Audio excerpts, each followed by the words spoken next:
Hey there! We'd love for you to hit that subscribe button. By subscribing, you're helping us spread the word and connect with more amazing people like you. Welcome to We Pärents, where parent doctors Matthew Lederman and Alona Pulde explore current parenting topics, share stories, and help bring families closer together. Hi, I'm Dr. Alona Pulde. And hi, I'm Dr. Matthew Lederman. Welcome to We Pärents, where we are parent doctors exploring current parenting topics, sharing stories, and helping to bring families closer together. Headlines and heartlines.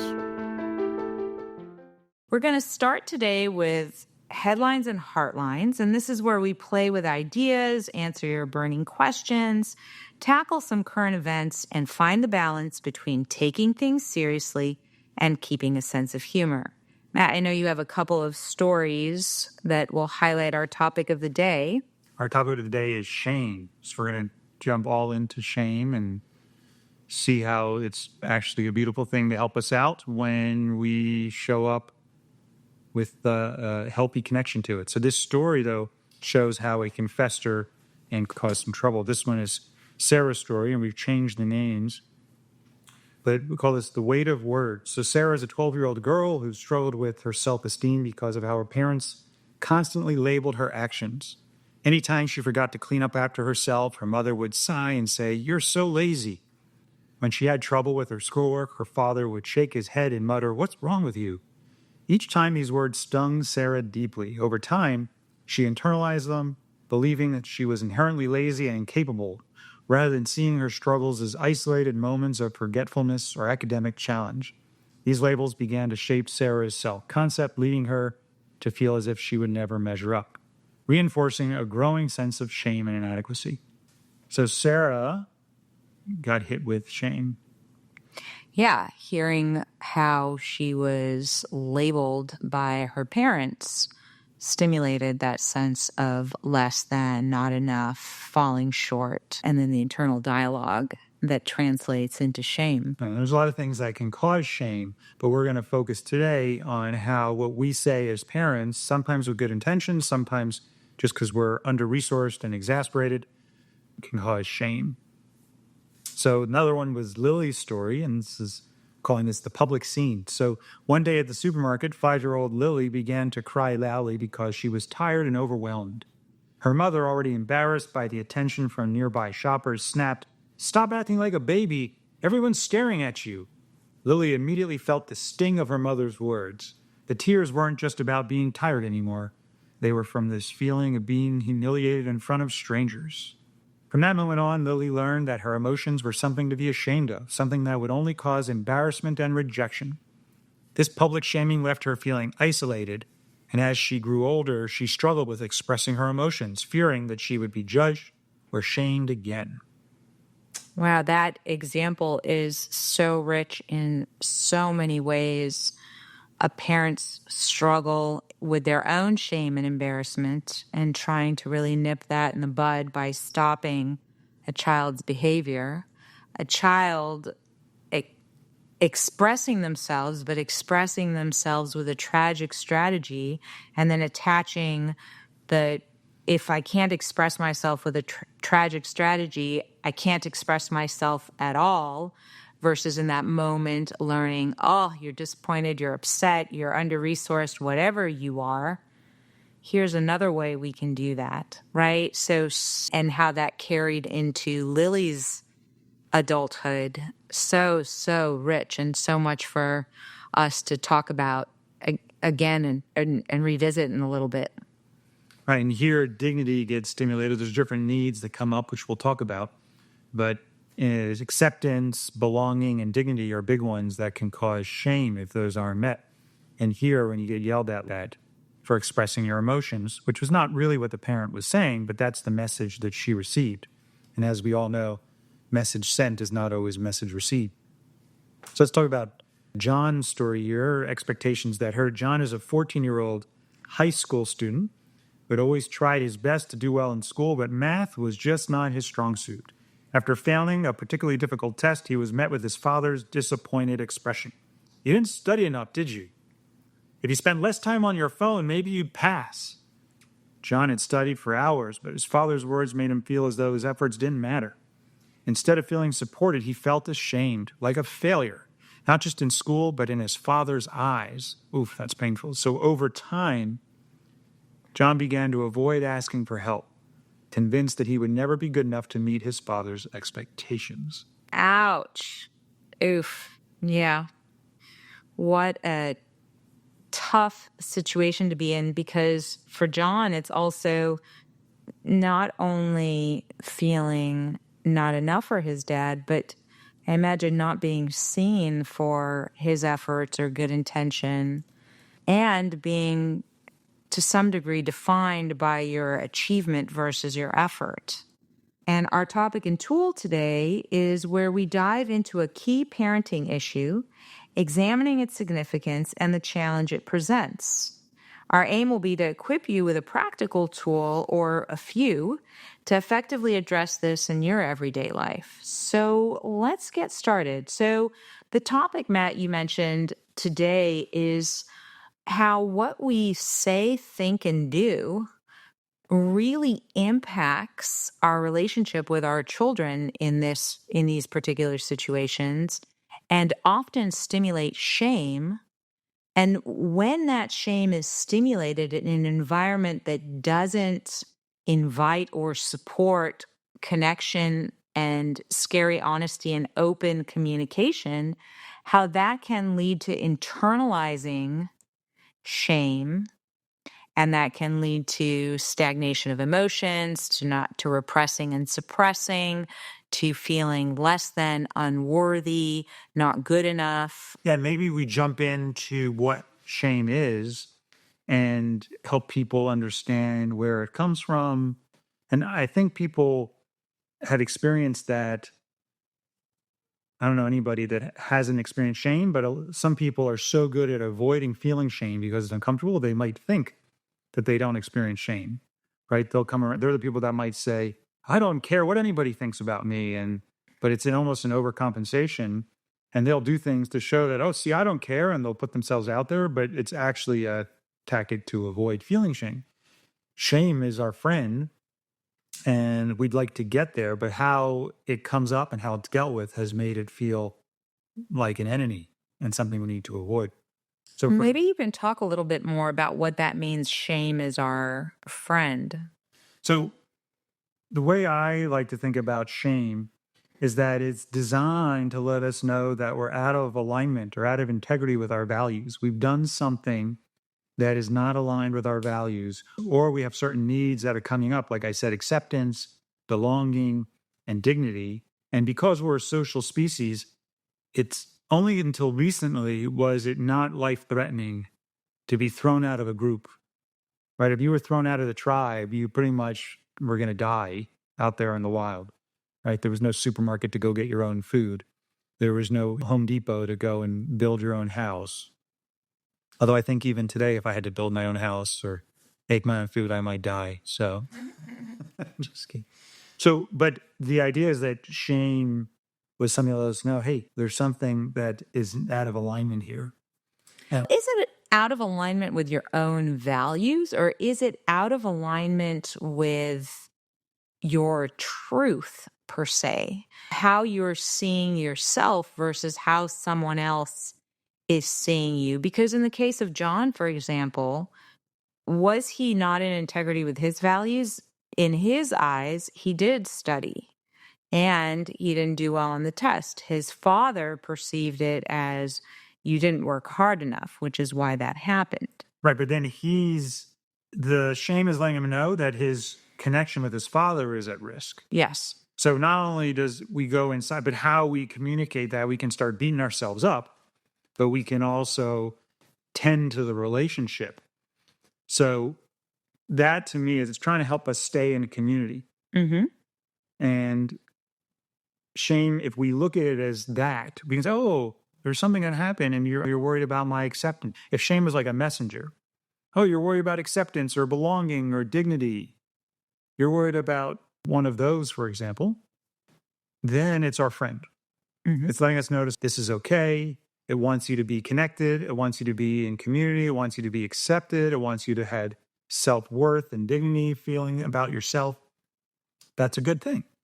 Right. So to see it as a message of unmet needs and then to really try and uncover what those unmet needs are versus internalize it into additional judgments of yourself. You are a bad person. You are unworthy. You are not good enough.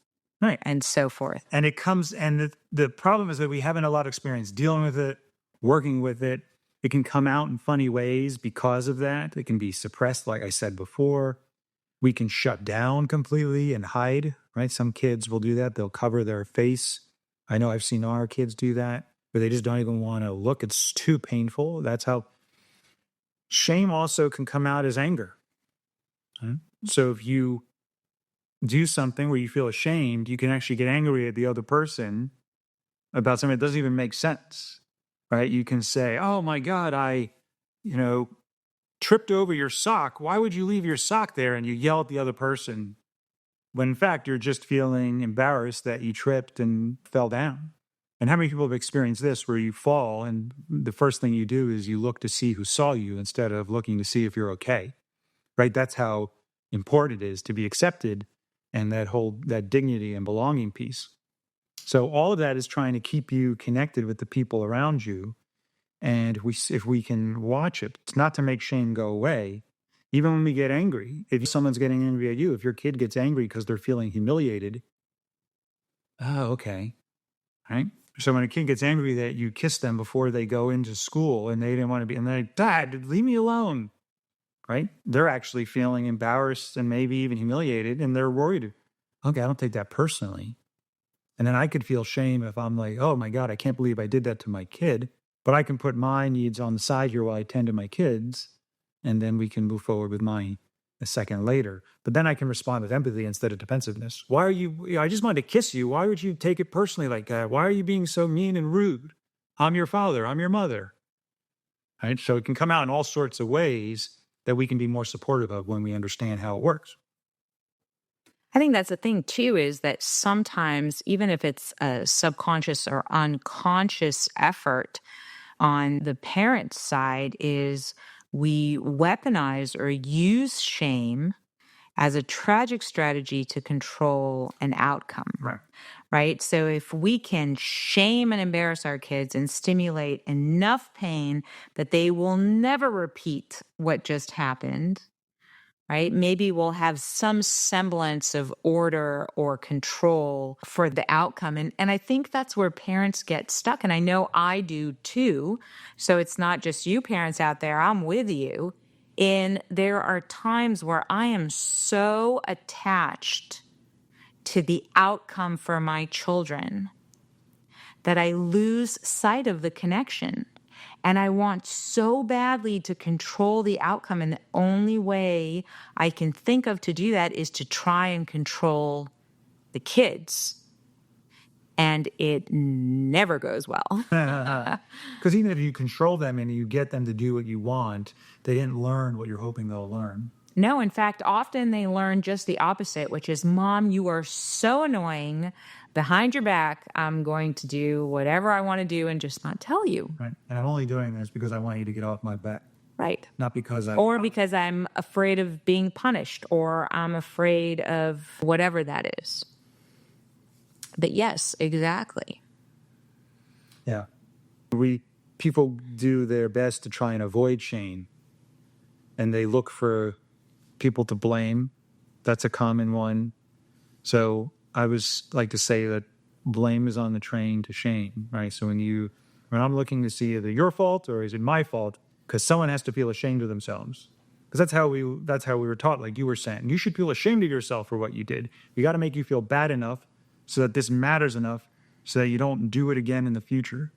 Right. That's the needs behind that. Right. The right-wrong mentality. You are wrong in what you did, and you should feel really terrible about it and never do it again. And if I don't make you feel bad about it, you're going to just keep doing it over and over again, and there's no inherent need of yours to do it differently. So the only choice I have is make you feel terrible enough that you never do it again. And the challenging thing is that what we create there is actually the reverse. We ignite this tender need around acceptance, because we create this situation where our children don't decide their strategies based on internal motivation, but rather external validation. Do I have my parents' approval? Do my parents like this? Are my parents okay with this? Are they going to praise me or punish me? Right? And what they become attached to is external validation versus internal. What feels right for me? How do I want to show up? What's important for me? Exactly. And if your self-esteem is dependent upon external validation, you have no self-esteem. So we need to figure out how to help kids align with their values so that they do things that hopefully align with our values. But shaming them, as you're going to see throughout our episode today, is not the way to do it.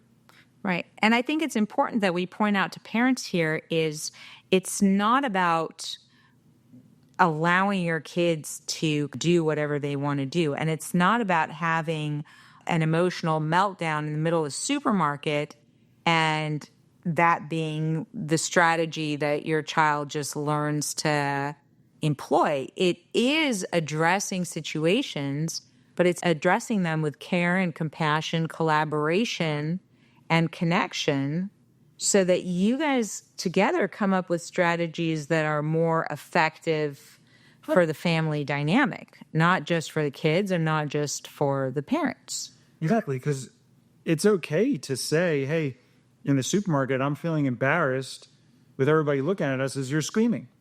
And I want to really I want to fit in.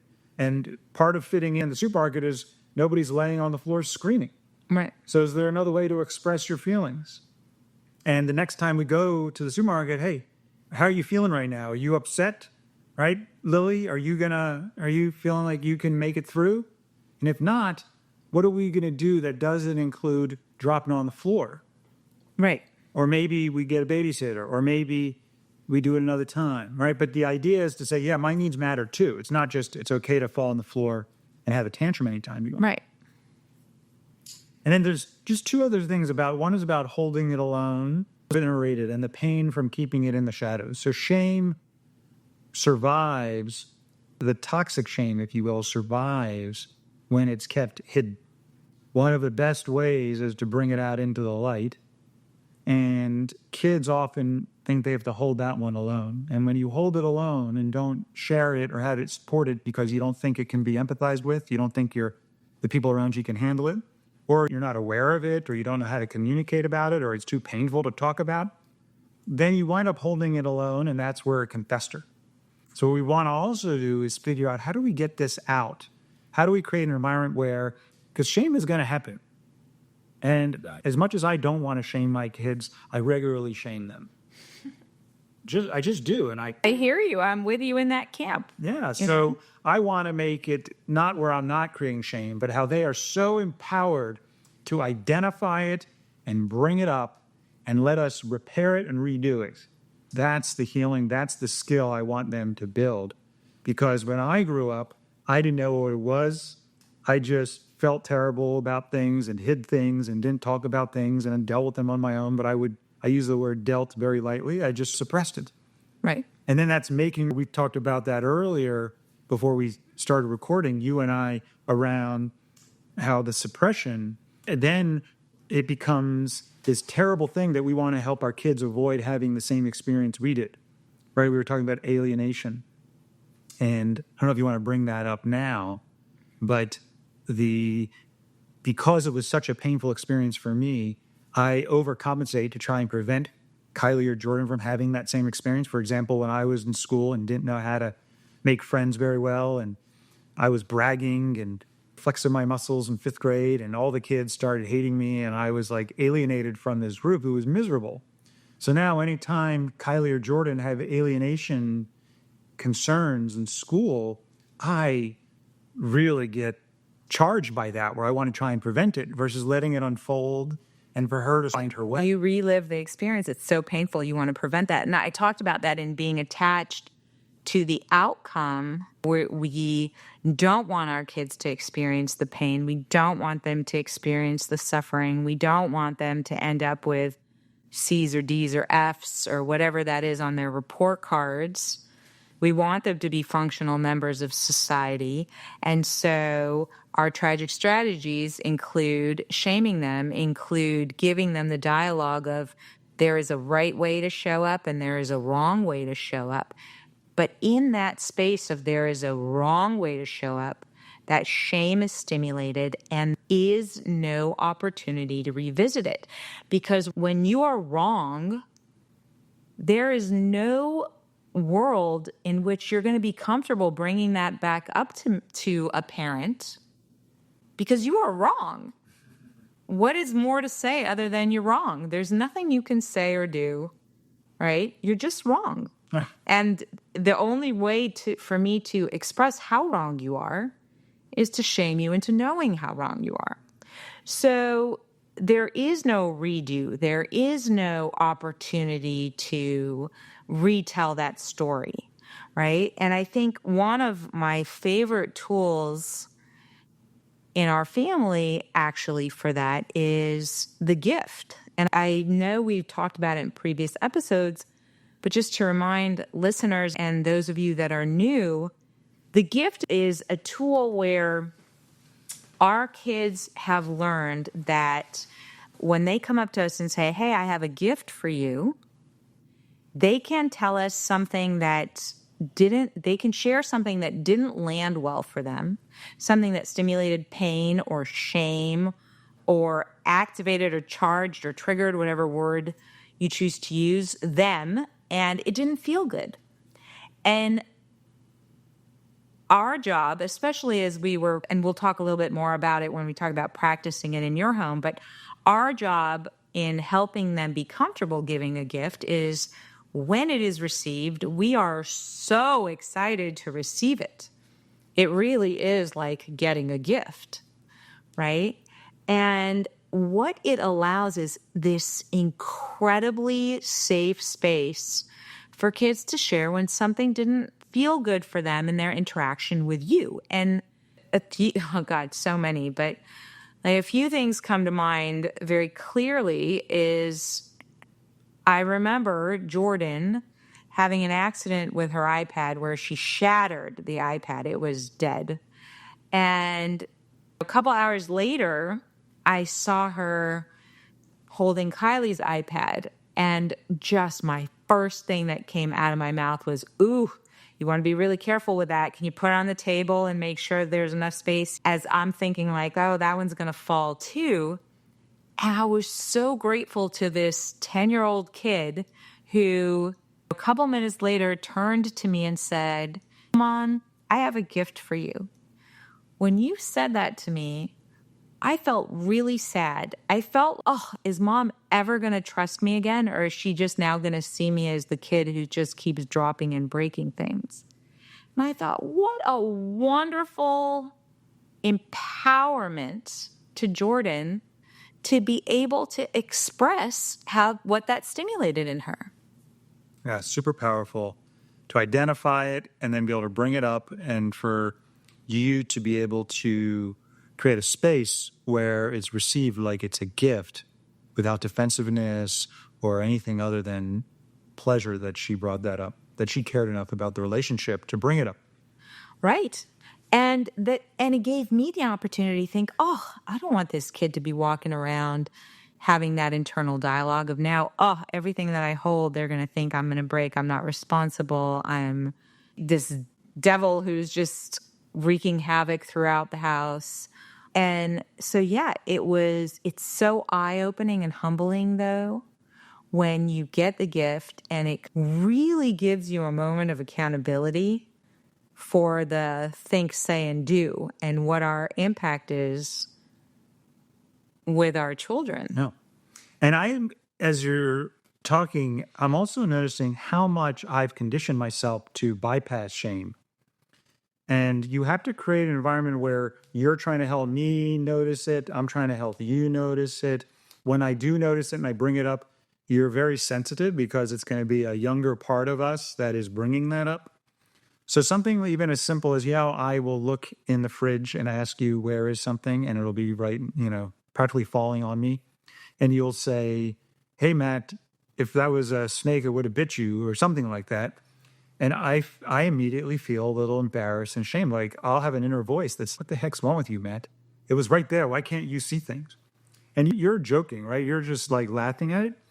But it's re-triggering my own story of what's wrong with me, that voice. And I think when we have those voices, the more we can call it out, I think that's where the healing comes. So it's not this big thing that you did anything wrong.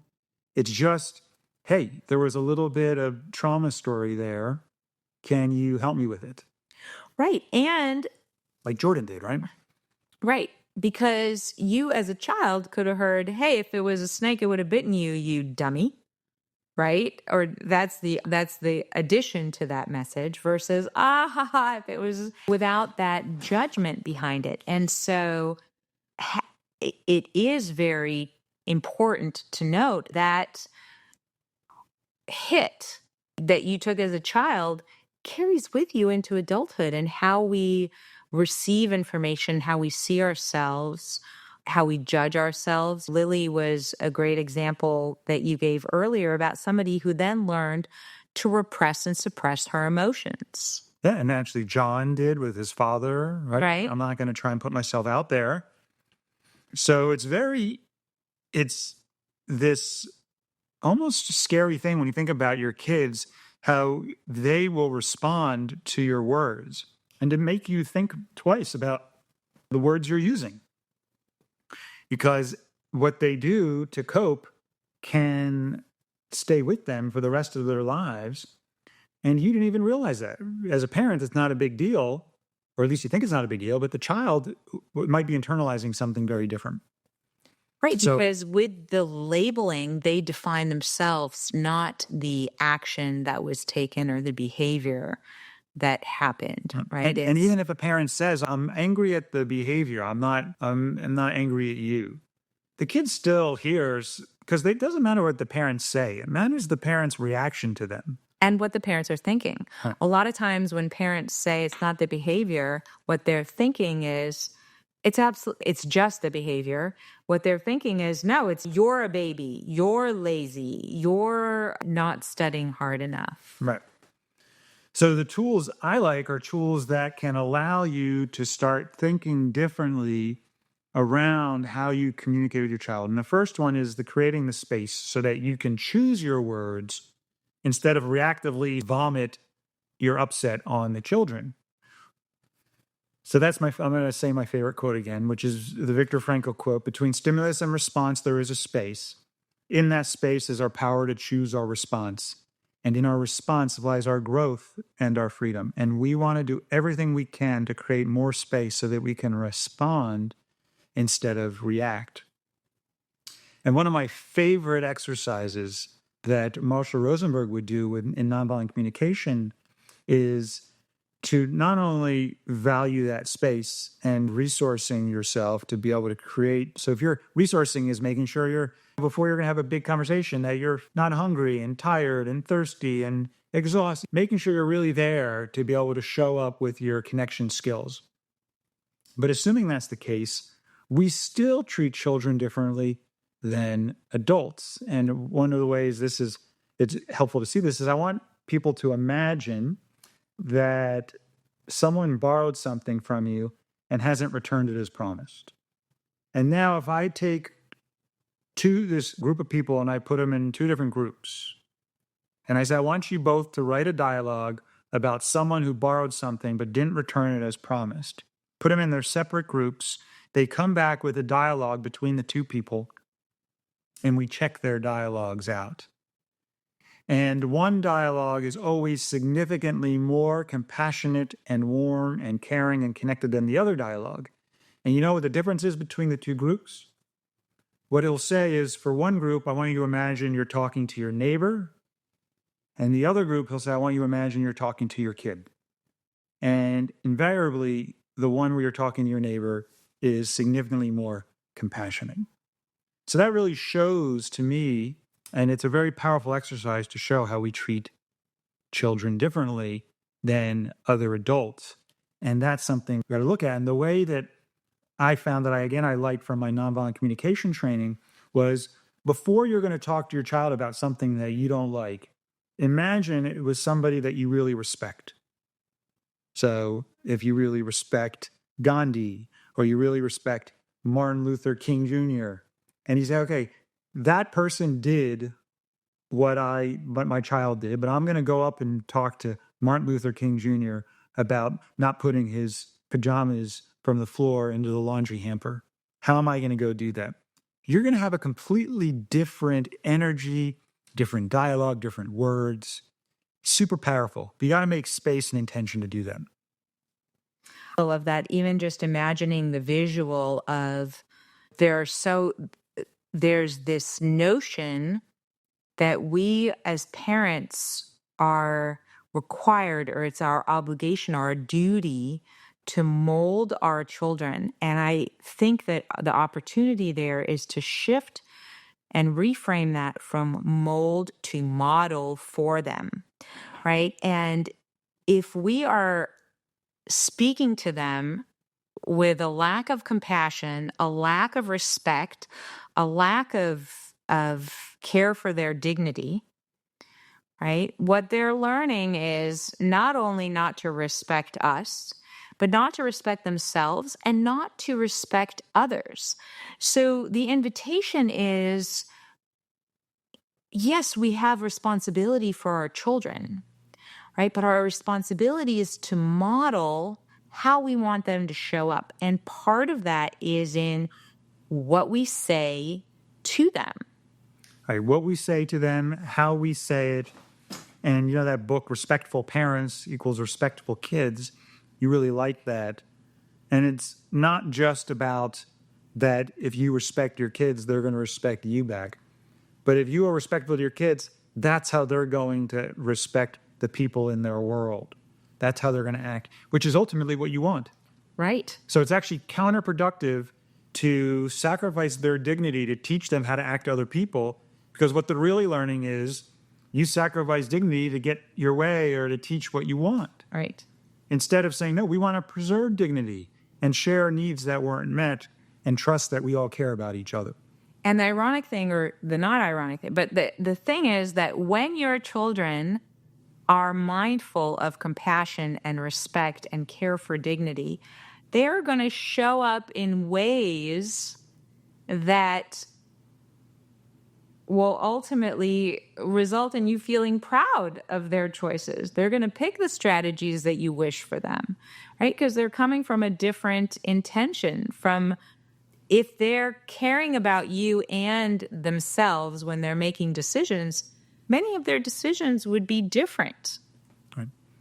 Exactly. And I think the take-home message is that it is not okay to talk to your children differently than you would talk to anybody else that you respect.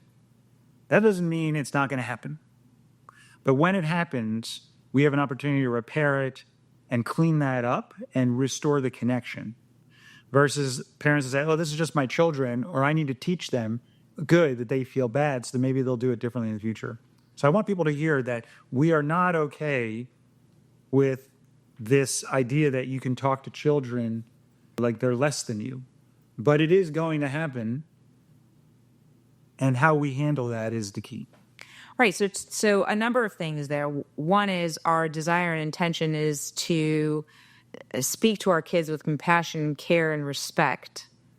And we will fall short 100%.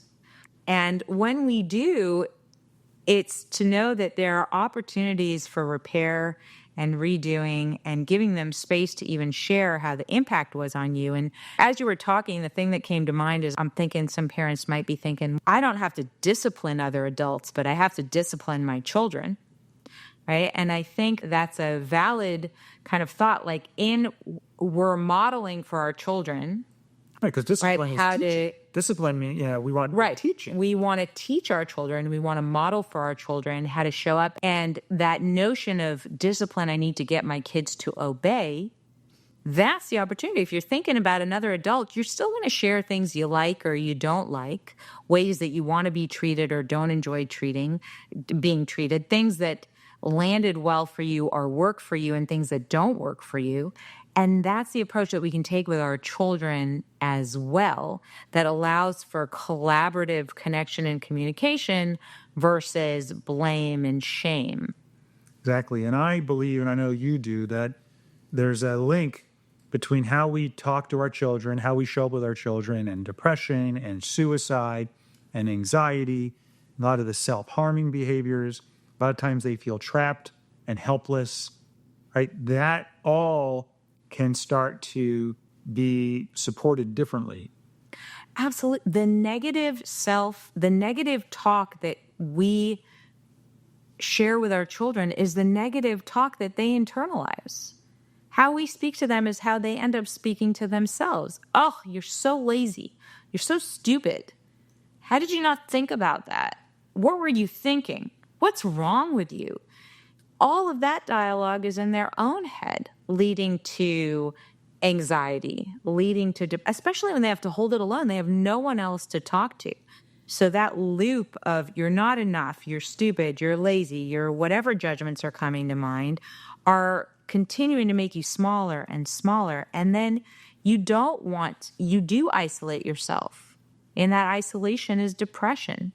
You get really nervous about going out and being judged by others, and that is anxiety. There's so many, and then we're looking for relief. And how do we find relief when we're by ourselves? Sometimes it's addiction. Sometimes it's self-harming behaviors, right? So there's a huge cost. Yeah, and if we can make shame our friend and we can start to identify it and learn how to navigate it in a healthy way, all of a sudden, you don't have to be alone and trapped and disconnected. It can be a wonderful warning signal.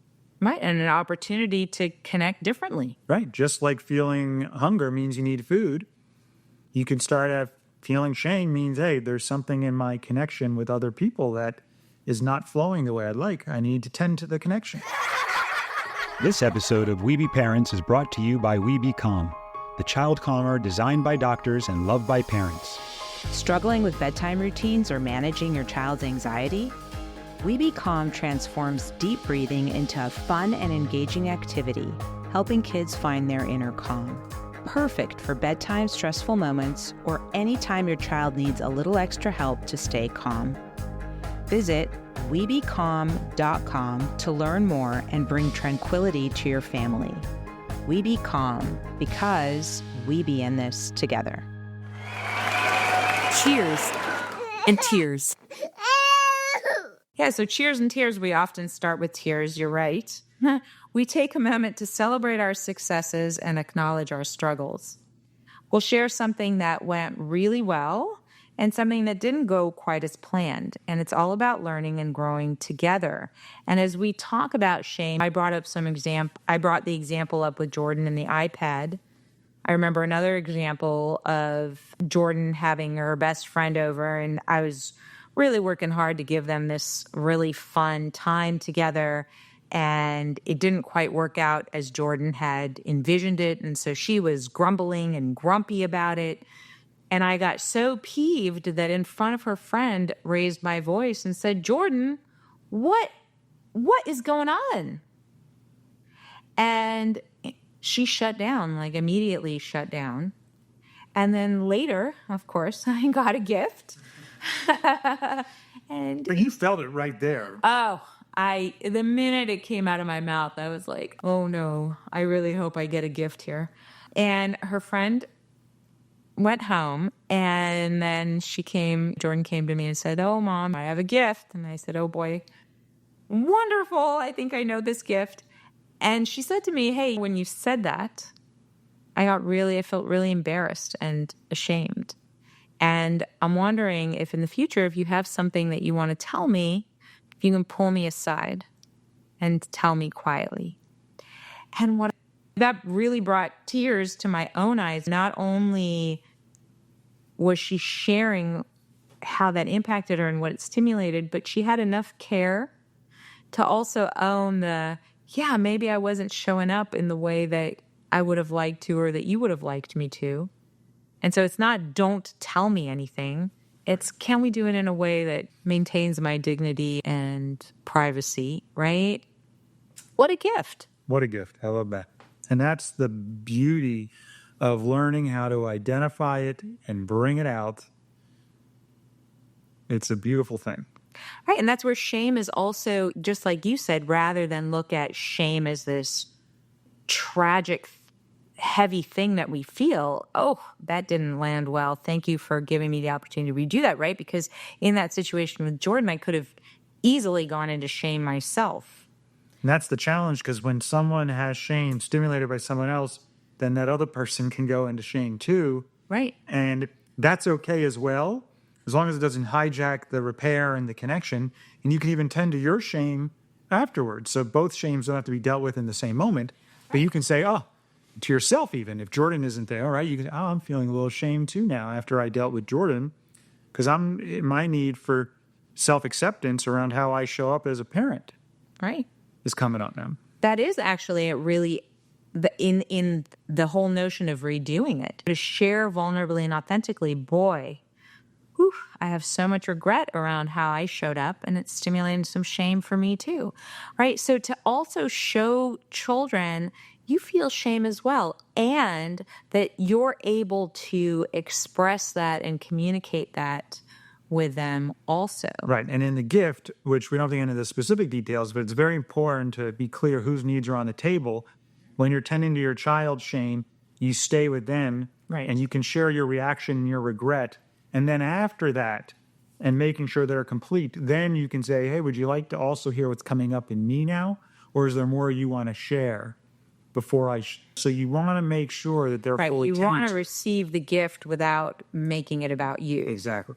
And there's a space to also share and vulnerably maybe own after accepting the gift, after repairing the regret and whatever else is stimulated in you. Right.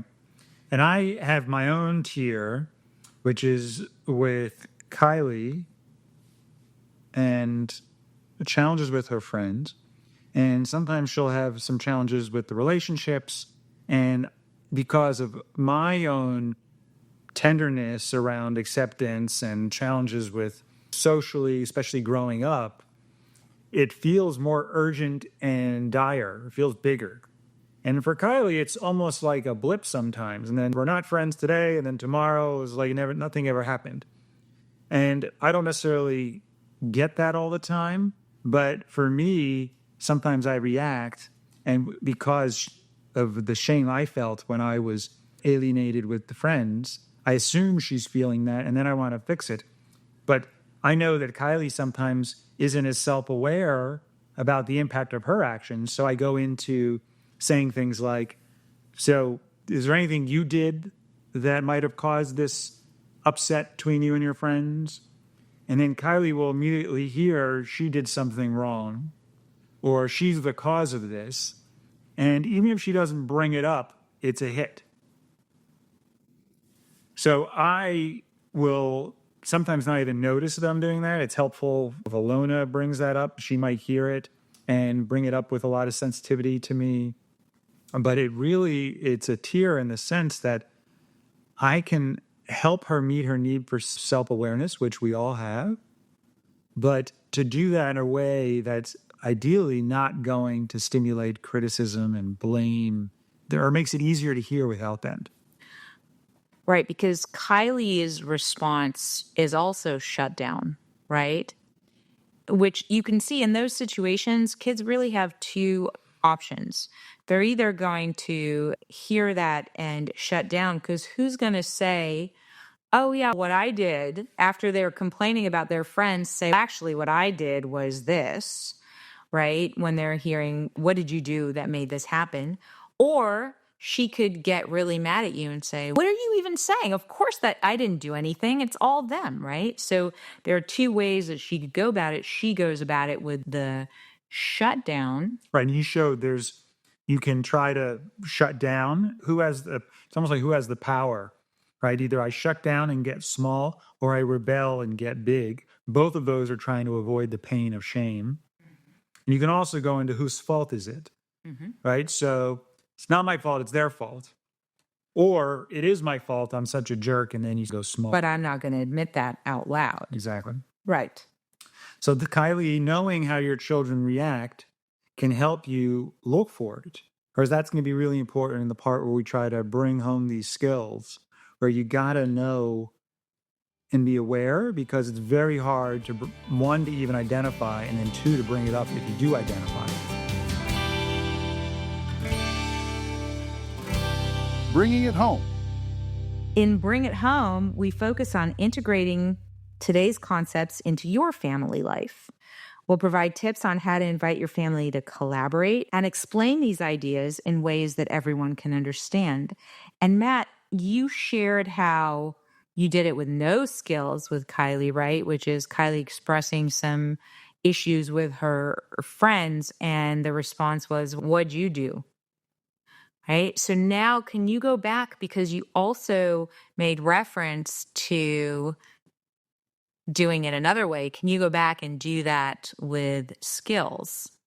So with skills, I would really need to check in around what my needs are first. So I want to know, I'm noticing that I'm feeling urgency and some level of anxiety around Kylie being accepted, and my need for peace of mind that she's going to be okay in this friendship, she's going to be okay in this school, and ultimately she's going to be a successful member of society as she gets older. So I'm trying to say all those needs of mine are coming up, and therefore I want her to learn and be able to read the room and be able to identify the impact of her actions and her words on other people. All of that is what's coming up in me. But when she's sharing about her disconnection with her friend, it's about her needs, which is she's feeling hurt and sad and just wanting more care and more understanding. Her need for friendship isn't being met in the moment. So I want to spend time with that. Or I want to acknowledge that my need around sort of peace of mind is so intense right now that I'm not in a place to be able to empathize with her. And at that point, I would go to Alona and say, "Hey, Alona, can you help out here?" And I love that you identified two things. And what's interesting is when you take that first path with Kylie, which is to hear her out and give her an empathic space, I hear these conversations, right? And almost inevitably, at the end of them, there's room for Kylie to take accountability for anything that she did. Exactly. But that comes from her, not you. Right. And what's beautiful about that is that when I give her a bunch of empathy, and then she naturally makes space in her heart to look for this other stuff around how her actions impact other people. If I throw that in there right in the beginning, there's no room. It's like throwing a ball at someone who don't have hands to catch the ball. So the ball just drops on the ground. So even though I said it, she didn't receive it. So that's the beauty of giving them empathy and hearing them out and helping their heart heal a little bit from the initial pain. And then all of a sudden this space opens. And that space is where I can start to get my needs met anyway. So not only is it feel better, it's significantly more effective. I just forget it sometimes. I think we forget it. And I think there is a lack of trust. Yeah, that space exists and that it will open. But inevitably in these situations, I see it in myself. I see it in the kids. I see it in patients and parents that we work with, that space will open up when you have given someone enough empathy for them to have room to, when they feel cared enough for, that they have space to care for others. Right. And even if you're not sure, you can say, "Hey, how's your heart feeling right now? Do you feel like I really got a sense of what pain you're going through? Do you feel like I really heard that?" And they might say yes or no. And if they say yes, then you can actually cautiously put a feeler out there too. "Hey, how would it feel right now if I shared a question that's in my mind? And I want you to just try on this question to see how it feels. And if any part of you feels yucky in response to this question, stop me so we can tend to it." So you can even be like very cautiously putting something out there and helping them be aware to notice, how does it feel with this question? And then after I ask the question, "Hey, is there any would you be open to looking to see if any of your actions may have impacted this situation at all? Now, before you even answer the question, how does that question feel?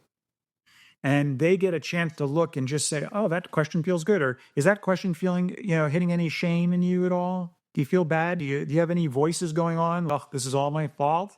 Or are you able to hear that it's more of just a exploratory growth question? And it gives them the opportunity to check in and be aware of the difference there. Yeah, I love that. I love that. And so in bringing it home to other families, what are the key things that parents should keep in mind? So I think explaining shame is really important. And using words they can understand. I often will say to kids, shame is when your brain is telling you things that are hurting your heart's feelings. So you're saying something to yourself like, oh, you're such an idiot, or what's wrong with you, or how could you do that? And that feeling when your heart feels hurt. And sometimes other people will say it, and sometimes other people will say something, and then your inner voice will get louder on top of it. So then you'll have other people plus your voice. So just to be aware of that voice and that feeling in your heart. And if they can get an understanding of that, then we want them to notice how they feel in their bodies. Because for different people, some kids will get like this fake smile, some kids will blush, some kids will hide their heads. I know when I get shame, I feel it in my throat, almost like a retching, nauseated feeling. And I can identify, oh, that's shame. Some people get it in their guts, some people get it in their back, but identify where you hold shame. And then the second thing is, hey, when you identified holding it alone, I want you to know that shame wants you to hide. So, and that's where all the suffering happens when you hold it alone. So, hey, everybody in the family, I want you to know, let's bring that out. And when you need someone to hold space for your shame, to bring that up, and we're going to do our best to do it, or ask and find someone who can. So, yeah, go ahead. And I love that because that's the opportunity to really invite the family to collaborate with openly expressing when shame is stimulated, right? And we talked about using the gift as a tool when that comes up. Exactly. The gift is a beautiful tool when it comes up, when they've identified it. And it's actually so important to me to help kids become aware, especially our kids to become aware of this, that I made a bet with my children. And I said, it is so important to me that you tell me and identify when you feel shame, that if I ever say or do something and you feel embarrassed or ashamed as a result, if it's just my tone or my words or how I'm looking at you or the combination, if you vulnerably say, hey, Dad, I'm feeling a little embarrassed or ashamed when you say that to me like that, would you be willing to say it to me differently? Or would you be willing to tell me your feelings and needs? But if they can speak up like that, so it's with kindness, I said, I will give them $10 just for doing it, just for identifying it and doing it. And then I said, but it works both ways here. If you don't do it, and I come back later and realize, oh, I stimulated shame, or I asked, and I said, you know what, I just said something and stimulated shame and you didn't speak up. Then I want you to give me $10. And they were like, oof, we're a little worried about that. But they wound up agreeing to it, and it's worked out beautifully. I've had to pay $10 once so far. And then it was really funny because I stimulated shame in one person, but the other kid then spoke up for him. So we didn't figure that out. So Jordan's like, oh, I think there was shame there, Dad. Can I get $10? I'm like, Jordan, that shame was for Kylie, not for Jordan. But anyway, I wound up giving And then you shame Jordan. Then I shamed Jordan. No. I love the intention behind that. And obviously, parents, you don't have to do a money bet. But I think the point of that, Matt, is that it is so important to you to learn to communicate differently. And the notion that you can stimulate shame and the cost of experiencing shame is so great that you are willing to put that on the line. Yeah, no question. $10 pales in comparison to the cost of shame. And I think if parents realize the impact of their words on children and what happens inside of them, they would never talk to kids this way, or they would pay hundreds of dollars to try to avoid that from happening or identify it when it does. I love that you said that when we talk to our kids, to imagine that we're not talking to our children, but we're talking to someone that we respect, or even just another adult, that already alone will shift how we say things, right? And then that we come from that space and model to our children a number of things. Model speaking with compassion, care, and respect. Model slowing down, and the Viktor Frankl quote, and giving yourself space to respond, not react. And to normalize shame by modeling and inviting discussions around it where you feel it, where you think you stimulated it, where you're inviting and encouraging a gift and accepting that with enthusiasm and excitement.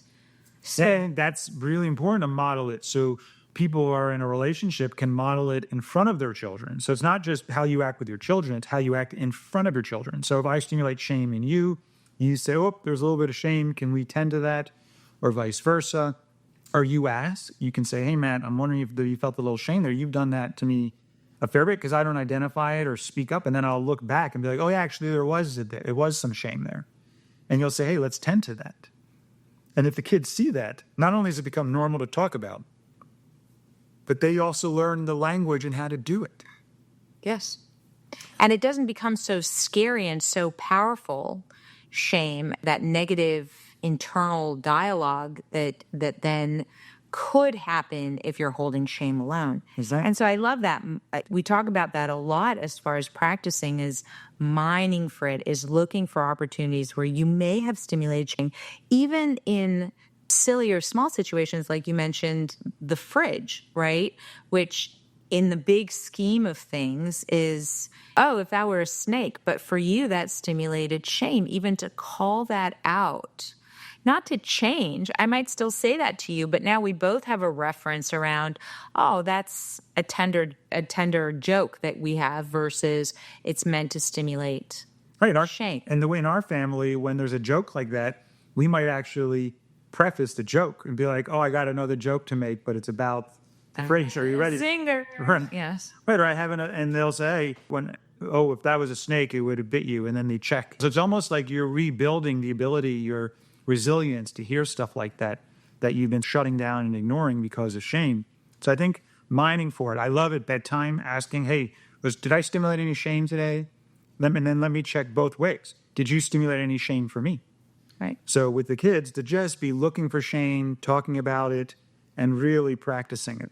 And celebrating when they're able to express it, whether it's receiving a gift with celebration and enthusiasm and excitement, high-fiving them, like really modeling that this is great that you were able to come and share this with me. Exactly. And you can we talk about fire drilling it. Now with the $10 bet, I'm a little more careful of fire drilling it. But yes, you want just the more you can practice it. And then of course, whenever I bring up shame, like in the gift, it's just, you're so excited that they did that. Thank you so much. And kids I know parents will be like, oh, if you tell them to bring up when they're embarrassed or when they're feeling shame, they're going to manipulate. And it's actually not an issue. When you're really tender and trying to connect, and you can even share that with the kids. Hey, this is a bet. This is something I want to do, but I really want to treat it with respect and authenticity and honesty. And trust that when you bring it up, that it really is an issue, so that it's not just used to get out of a situation or you want to stop talking about it. Although we can address how we stop talking. If you're overwhelmed, we can talk about ways to disengage with connection. But you see, do you find that I think we should do that in our next episode, is talk about manipulation. I think manipulation is a tragic strategy to meet needs. Right. And if there are other ways to meet your needs, like sharing in the gift, there's no need to manipulate. Exactly. So that's a good point, because manipulation is probably a whole episode in of itself. Yeah. Okay. Well, we'll put that down for our next one. So before we go, we like to leave you with one last thought. How we speak to our kids shapes how they see themselves in the world. If we wouldn't speak harshly to a friend, why do it with our kids? Our words can either lift them up or shut them down. Let's choose wisely. Your experiences and feedback are invaluable to us. Please email us at parents@webetogether.com with your own cheers and tears, as well as any questions or stories you'd like to share. Thanks again for joining us today, and we look forward to connecting with you next time.